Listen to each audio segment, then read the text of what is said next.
భగవద్బంధువులందరికీ నమస్కారం. హిందూ ప్యాడ్ ఛానల్కి స్వాగతం. శ్రావణ మాస మహాత్మ్యము 11వ అధ్యాయము. పరమేశ్వరుడు సనత్ కుమారునికి శ్రావణ మాస మహాత్మ్యాన్ని ఇలా వివరించుచున్నాడు.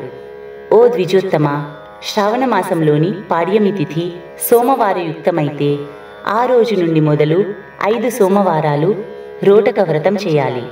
లేదా పాడ్యమి నుండి ప్రారంభించి 3.5 నెలల వరకు రోటక వ్రతం చేయాలి. రోటక వ్రతం చేయడం వలన సకల సంపదలు కలుగుతాయి, సకల అభిష్టాలు నెరవేరుతాయి. ఓ ముని, ఇక ఈ వ్రత విధానాన్ని చెబుతున్నాను, విను. శ్రావణ మాసపు శుక్లపక్ష పాడ్యమి సోమవారం రోజున ఉదయాన్నే వ్రత సంకల్పం చేసుకోవాలి. ఓ జగదోద్ధారక పరమాత్మ, నేను ఈ రోజు నుండి రోటక వ్రతం చేస్తాను, నాపై మీ దయ చూపండి అని సంకల్పం చేసుకొని ప్రతిరోజు శివుణ్ణి పూజించాలి.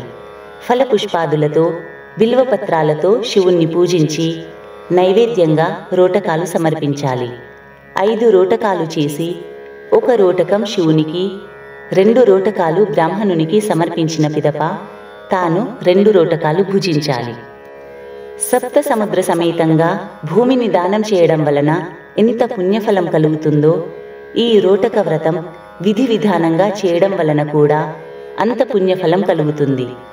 ధనప్రాప్తిని ఆశించేవారు 5 సంవత్సరాలు ఈ వ్రతం చేసి ఉద్యాపనం చేయాలి. ఉద్యాపన కోసం అధివాసనం చేసి మరుసటి రోజున శివమంత్రాలతో స్తోత్రయుక్తంగా బిల్వపత్రాలతో గోఘృతంతో హోమం చేయాలి.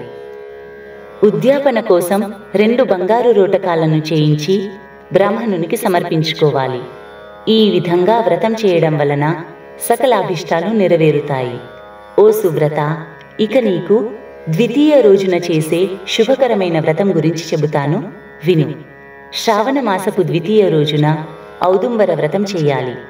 ఈ వ్రతం చేయడం వలన పాపాలన్నీ నాశనం చెంది ధనవంతులు పుత్రవంతులు అవుతారు.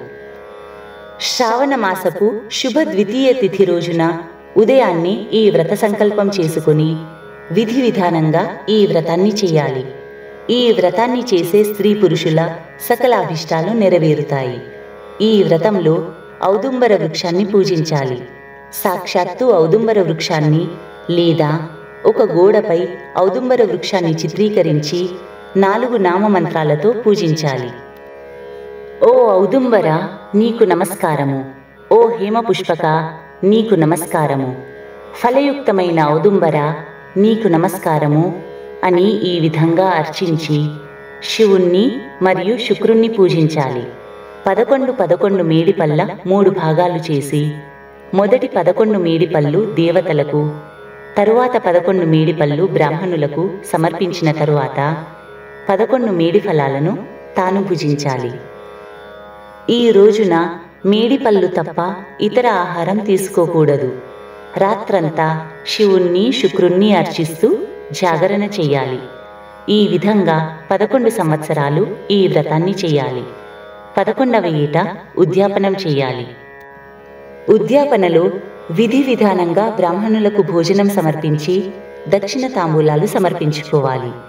ఈ వ్రతాన్ని ఆచరించడం వలన ఔదుంబర వృక్షం వలె వంశాభివృద్ధి కలుగుతుందని పరమేశ్వరుడు సనత్ కుమారునికి వివరించాడు.